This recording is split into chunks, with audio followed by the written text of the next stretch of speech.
On the morning of January 6, 2018, a frantic 911 call shattered the quiet of a snowy Sunday in Belgrade, Montana. 911, what's your emergency? It's my next door neighbor. She says somebody shot her roommate. We need an ambulance. Okay. A neighbor reported that a young woman had run to her door in hysterics, saying her roommate had been attacked. And she is still alive? She said she is, yeah. One woman was believed to have died. Another was critically injured. Paramedics and police were dispatched immediately. Ma'am, I need you inside the building, okay? The woman in the background of that call was Audrea Butler. She lived in the house with her two roommates, Paul DeWise and Ashley Van Hemert. Audrea had not been home during the night. When she returned that morning, she walked into something no one is ever prepared to see. A scene so devastating it shattered the quiet of that home forever. Panic set in. What's going on? I stayed at a friend's last night, and I just came in and I saw that my back door had been broken in, so I went to the back and I could see footsteps in the snow. Fearing the attacker might still be inside, Audrea fled to a neighbor's house to get help. Officer Jared Robinson of the Belgrade Police Department was first on scene, arriving with only fragments of information. Two women had been attacked, one possibly still alive, and the chilling possibility that the suspect might still be inside. Okay, so you don't know if there's somebody else in the house? I don't think so, but I don't know. Okay. Robinson made the decision to wait just long enough for backup to arrive before preparing to enter the house. It was a high-risk entry. So, you ready? Yep. Belgrade Police! Police department! Anybody inside, come out! I'm going this way. Okay, I got stairwell. Police! When the officers entered, their first priority was to secure the home, moving room to room to determine whether the shooter was still inside. Kitchen clear. Garage clear. All right. As they worked through the first floor, the sound of Ashley's desperate cries for help carried down from upstairs. Up the stairs. We're coming. I'm in here! They moved toward the bedrooms. In one room, they found Paul DeWise. She had been shot and was already beyond saving. We have one female down. Here's me deceased. In another bedroom, they found Ashley. Hello? Hey! Please don't shoot! I'm not gonna shoot you. Please don't shoot me! You need medical in here now. My name's Ashley! The body camera footage from that morning captures the raw confusion of a woman fighting for her life. Ashley was critically injured, disoriented, unable to see clearly. Are you the police? I'm the police, yes. Show me your face then. I'm right here. Can you see me? No. She did not seem to understand what had happened to her or why she was lying there. You got the medical people coming in. I'm trying to figure out what happened to you. Where are you bleeding from? I'm not bleeding. Okay, well, how do you have blood all over you? Do I? Yes, ma'am. I don't know why I do. In reality, she suffered multiple life-threatening gunshot injuries. The injuries had left her partially paralyzed and visually impaired. She had been alone in that room for hours. The officers faced an impossible choice. The house had not been fully secured. The suspect's whereabouts were unknown, but Ashley's condition was deteriorating. Saving her life became the only priority. Ashley, what we're gonna do is we're gonna pick you up and we're gonna carry you down to the paramedics, okay? Can you... Oh God, what are you doing? I think I'm gonna have to get up here. We're gonna have to carry you, ma'am. Against normal protocol, they carried her out immediately, abandoning a methodical search in favor of urgency. I don't want to go to the hospital. Oh, I think we need to go to the hospital, hon. I'm refusing. You No. can't refuse. How old are you, Ashley? 32. 32. Can you tell me what happened and when? I don't know what happened. She arrived at Bozeman Hospital at approximately 9:41 a.m., where doctors began working to save her. Ashley's condition was critical, and at times, doctors feared she might not survive. Back at the house, investigators moved quickly to secure the scene. The back door had been forced open, and a trail of footprints led from the front of the property, through a side gate and straight into the house, a silent path tracing the intruder's every move. With burglary quickly ruled out, detectives began investigating what had happened to Lauren DeWise and Ashley Van Hemert. Attention turned to the backyard, where the screen door had been kicked in. Footprints led through an unlatched gate, around the side of the house, and to a sliding glass door in the back. Audrey Butler confirmed the tracks did not belong to anyone who lived there. With the snow beginning to melt, investigators raced to preserve the evidence. The footprints were photographed and spray painted to highlight detail, revealing 2 distinct boot patterns that could later be analyzed. Inside the house, detectives examined the bedrooms where the shootings occurred. Lauren DeWise was found clutching her cell phone. She had sustained multiple gunshot wounds, including a fatal injury to her upper body. Ashley Van Hemert had also sustained a head wound from gunfire but survived. Evidence showed she had moved around the room after being injured, leaving traces throughout the space. No usable fingerprints or DNA were recovered, but investigators found 9 .22 caliber shell casings, 4 in Lauren's bedroom and 5 in Ashley's. 2 different ammunition brands, Winchester X22 and Aguila 22, had been used, raising a critical question: whether one weapon was loaded with mixed ammunition or more than one gun was involved. As investigators processed the scene, Audrey Butler was interviewed at police headquarters. She explained that she owned the home and rented out rooms to help with expenses, first to Ashley Van Hemert and later to Lauren DeWise, who was going through a failing marriage. Detectives needed to dig deeper into Lauren's background, and what they found quickly revealed the fracture lines in her marriage. She was estranged from her husband, Paul DeWise, whom she had met years earlier while both were teaching in Florida. They shared a daughter, Jennifer, and Paul had 2 teenage children from a previous marriage, Natalie and Joe, whom Lauren cared for deeply. Behind the appearance of a close, adventurous family, the marriage was unraveling. Lauren had separated from Paul and was seeking a divorce. In November, she moved into Audrey Butler's home, confiding in her and asking for distance. She said, I can't believe I've never told anybody this, but I think I need to leave Paul. And I said, well, you've always got, you have people. You're not alone here. You can come stay with me anytime you need to. Paul continued pressuring her to return. With firearms used in the attack, locating Paul became urgent. Officers began searching for him and his vehicle, aware that any contact could turn dangerous. Less than 90 minutes into the investigation, Bozeman police stopped him near his residence as he returned from church with his 3 children. Let me see your hands. Both of them. Roll your window down. Slowly. We're going to give you some commands, okay? Turn the car off. I copy you on the channel. The stop was treated as high risk. Hands up. Hands up. Walk over here. Turn around. Look away from me. Walk backwards. Keep coming. Keep coming. Stop. Get on the ground. Get on the ground. Your hands in the back of your head. Do not move. Do you understand me? Paul complied, and the children were placed in protective custody. The investigation now centered on him. Paul was transported to the Gallatin County Sheriff's Office, where he spent the rest of Sunday being questioned about the shooting of Lauren and Ashley. Paul was told what had happened, and investigators watched his reaction carefully.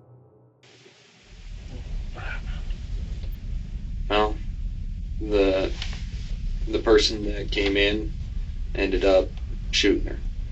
So she's dead? Yeah.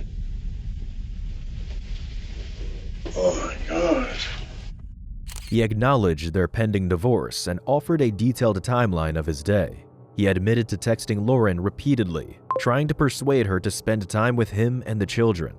Her final message came just before 11 o'clock p.m., declining his invitation to attend church the next morning. Paul claimed he stayed home that night, leaving only briefly around midnight to buy beer. I went and got a 6-pack of beer around midnight at Town Pump. Which town pump? on Main Street. Detectives quickly pulled surveillance footage, confirming the purchase within the time frame he described. Even so, Paul denied ever going to Lauren's house or having anything to do with the shooting. So I'm going to ask you right now, I'm going to look you right in the face, I'm going to ask you, were you involved in this? Were you involved in this crime? No. Did you hurt Lauren? No. Did you hurt Lauren at all? No.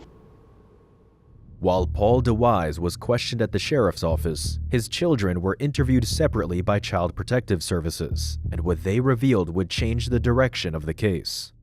The first interview was with Jennifer, who had just turned 4 and provided only limited information due to her age. Detectives then focused on Joe and Natalie, asking them to walk through the night before the shootings. Both described a quiet evening at home, watching television and staying up late. We stayed up way late. We shouldn't have stayed up that late because we have to get up early to go to church. Last night you stayed up way late? We were just hanging out watching movies. They each stated that their father left the house only once, around midnight, to go to the town pump to buy beer and then returned. We were watching movies, we were watching a nature show, and we watched The Office, and we stayed up late. And my dad and my brother went out and got beer around like midnight and came home. Their timelines closely matched the account Paul had already given investigators. At that stage, nothing in their statements appeared inconsistent or suspicious. With the children's statements matching Paul's account, investigators lacked sufficient evidence to hold him. He was released but barred from returning home while his house and vehicle remained under forensic examination. At that stage, authorities had no grounds for an arrest. Investigators widened their focus, scrutinizing Lauren DeWise's personal life for anyone who might have a motive. Paul DeWise alleged that Lauren had been involved with other men. He pointed to Kevin Vralstead, a co-worker, but Kevin admitted to only a brief encounter and had a solid alibi. Brian Ruddick, another man Paul mentioned, had an emotional connection with Lauren but denied any physical involvement. His alibi of ice fishing at Ennis Lake checked out. With both men cleared, detectives faced a chilling reality. The attack had no obvious romantic motive, and the search for the true perpetrator had to continue, urgent and relentless. Investigators were not focused solely on Lauren's relationships. They also needed to examine the life of Ashley Van Hemert, the surviving roommate, whose experience could provide vital insight. Ashley had been shot multiple times and was hospitalized in critical condition, undergoing several surgeries and treatment for a massive stroke. Her survival was miraculous. Somehow, the way that the bullet stayed prevented her from bleeding out. Really just a miracle that the bullet lodged the way that it did. It's a miracle I'm alive. I thank God every day. Once Ashley was stable enough, detectives visited her in the hospital. They explained that they were there to hear her side of the story, to understand what she remembered about that night. Just starting out. Yes. And I know this is kind of a tough question, but can you tell me, do you remember anything at all? When I got shot? Mm-hmm. No. No. What Ashley could recall was going to a movie with her on and off boyfriend, Ralph Dennis, that evening. The day before I got shot, we went to a place in Livingston. It was a hotel. And you said Ralph drove you home? Yes, he did. He had dropped her off around 9:30 p.m., and she remembered locking the door behind her. Ralph Dennis, the last person known to see Ashley before the attack, was questioned the following day. He confirmed dropping her off and said their relationship had been ending. And how do you characterize your relationship with her right now?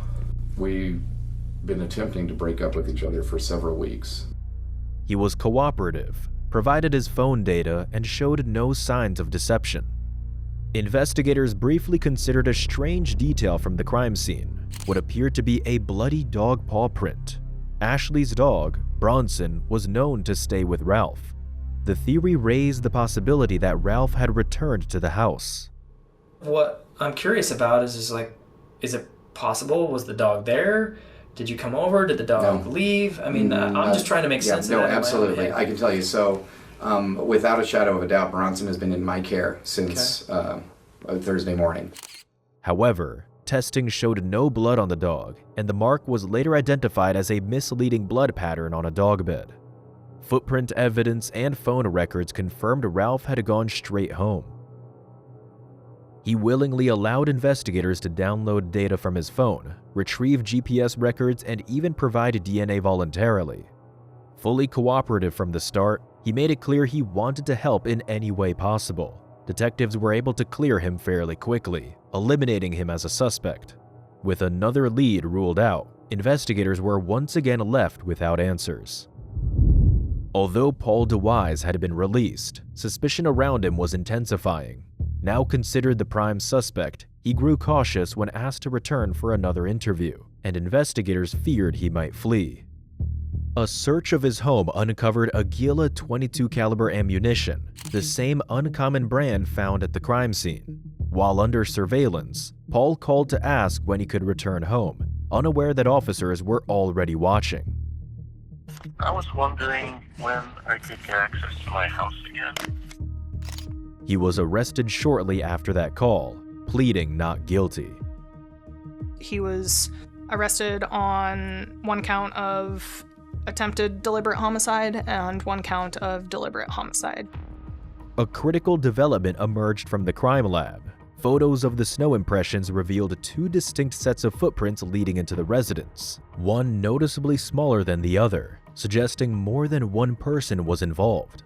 Investigators couldn't ignore that Paul and his son had left together that night on a late beer run. If two people had entered the home, the implications were clear. Detectives made a difficult decision. They would bring Paul's son back in and ask harder questions. He answered quietly, insisting he didn't know what had happened, and firmly defending his father. Who do you think could do something like that? I have no idea. And it couldn't be my dad. He loves his family too much. Outside the room, however, the case was shifting. A crime scene technician re-examining the snow impressions discovered a critical error. The footprints were not a size 10 or 11, but much smaller, around a size 6. That detail changed everything. Detectives returned with a pair of interceptor boots linked to the scene. What size of boot do you wear? 6 regular. Okay. Joe admitted he had owned a size 6 pair but claimed he had thrown them away. Later, cell phone photos showed him wearing those exact boots. The direction of the case had shifted in an instant. Joe DeWise was connected to the scene. Detectives still didn't know exactly what had happened inside the house or who had pulled the trigger. The breakthrough came when Joe DeWise returned for a second day of questioning, this time with his mother, Maria Frazier, present. Where you want, tell them. That was a hard conversation. The picture it painted was nearly unbearable, fear and guilt hanging heavy in the room. Joe had repeatedly denied involvement. If I can't get you to be honest with me, I can't help you. But now, confronted with the evidence, his defenses began to falter. Detectives pressed gently, asking how his boots could have ended up in the snow outside the house. Joe, you've gotta help me. Tell me it wasn't you that went in and shot her. Did you go in and shoot her? No, I did not. Then who did? Fear and loyalty warred within him. Hours of protecting his father had kept him silent, but the truth pressed in. Finally, he spoke.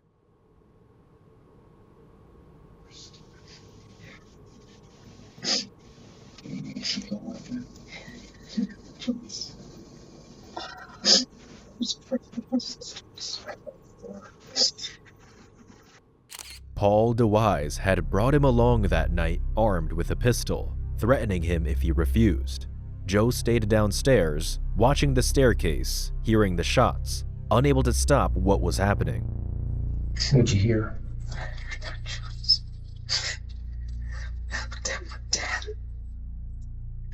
What the hell is wrong with you? Shaken, he described confronting his father afterward and being told to get in the car. He obeyed, believing he had no choice. The room was heavy with the raw weight of his story.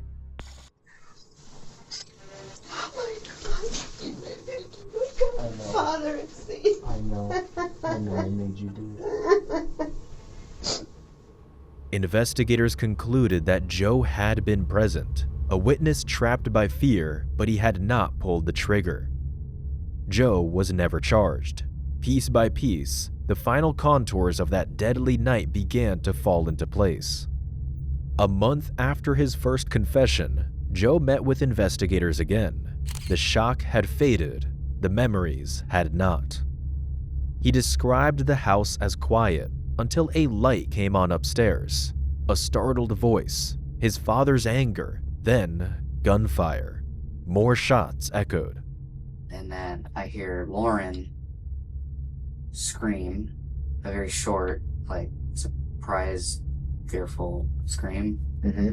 And then I hear 3 shots, and it's like 1, 2, 3, and then the last shot. Okay. Joe remembered Lauren's scream, brief and sharp, before silence swallowed the house. Afterward, they drove to Bozeman. Joe said they stopped at a town pump for beer and discarded evidence along the way. Detectives retraced the route for days, searching ditches and dumpsters for the one thing that still eluded them, the murder weapon. Without it, the case would still stand, but it would never be as strong. A missing weapon always leaves space for doubt.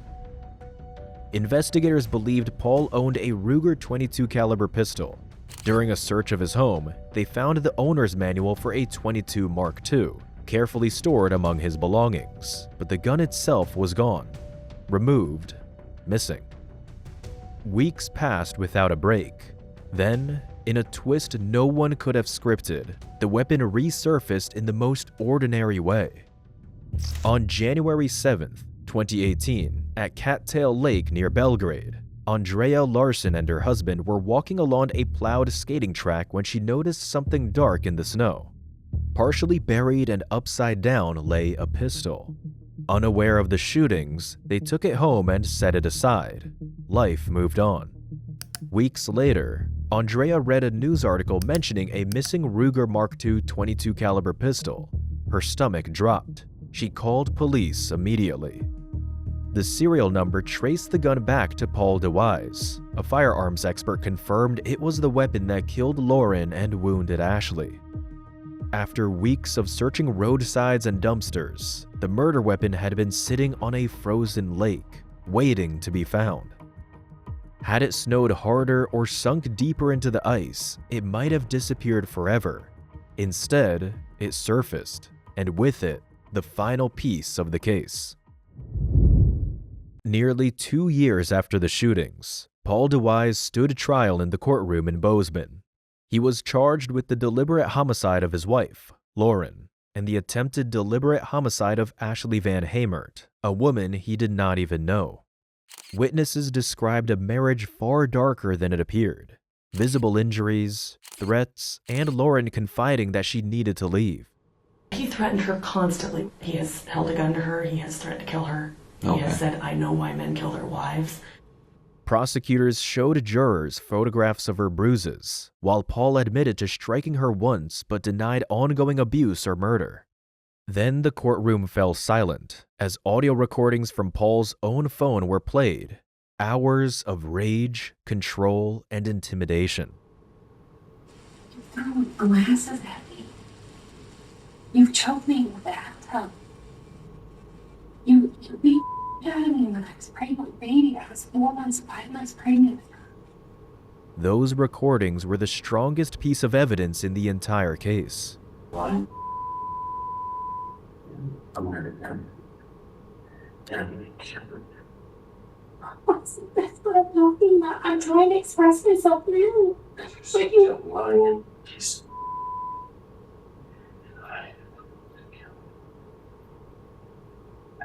What are you saying? I'm doing. Detectives testified that the recordings exposed the true nature of the relationship and revealed a chilling motive. The trial took a stunning turn when prosecutors played a recorded jail call made just a month after Paul's arrest. After the automated warning echoed through the courtroom, jurors heard Paul urging his 17-year-old daughter, Natalie, to convince her 15-year-old brother, Joe, to take the blame. He's scared. I understand, but he needs to understand the jails here, they're safe, they're nice, the food's good, and they don't have the rape problem, so he doesn't have to worry about that. Okay, good. The betrayal hung heavy in the air. Natalie later took the stand. For nearly 2 years, she had supported her father's alibi, but weeks before the trial, she changed her story. She testified that when Paul came home that night, he told her he had done something bad and admitted taking Joe with him to kill Lauren. He says he's done something bad. Just stay calm. You don't have anything to worry about. I need your cooperation with this. I took Joe to go kill Lauren. Combined with the jail recordings, Natalie's testimony revealed a chilling pattern of manipulation and control, leaving the courtroom in no doubt that Paul DeWise was guilty. After 7 days of defense testimony, the case went to the jury. Deliberations lasted just 2 hours. The law was unwavering. Paul DeWise was sentenced to 220 years in prison, 100 years for the deliberate homicide of Lauren, 100 years for the attempted deliberate homicide of Ashley, and an additional 10 years on each count for weapons enhancements, with no possibility of parole. Ashley Van Hemert, the key witness and survivor, had endured a night of an extremely serious and violent crime. After life-altering injuries, she fought through grueling therapy to walk to the stand, each step a testament to her strength and resilience. If God can forgive me an unlimited amount of times, then how can I withhold forgiveness from you, Paul? This doesn't have to be the end of your story. You can still do good while you're in prison. You can still be kind to people. At sentencing, she faced Paul DeWise, the man who tried to take her life, and in a stunning act of courage, offered forgiveness, carrying a Bible as a symbol of grace. I brought a Bible, Paul, that I want to give to you. The room was silent, the impact of her presence and her forgiveness resonating far beyond the walls of the courthouse. Through tragedy, Ashley transformed pain into strength. I am doing very well now. I am blessed I'm able to live on my own. I'm living in Bozeman again with my companion dog Bronson. He's my best friend. She survived, she forgave, and she carried forward Lauren's memory, determined to raise awareness of domestic violence and honor the life that had been stolen. Though Paul DeWise tried to silence her, he did not erase her. Lauren is remembered, honored, and carried forward, not in fear, but in love.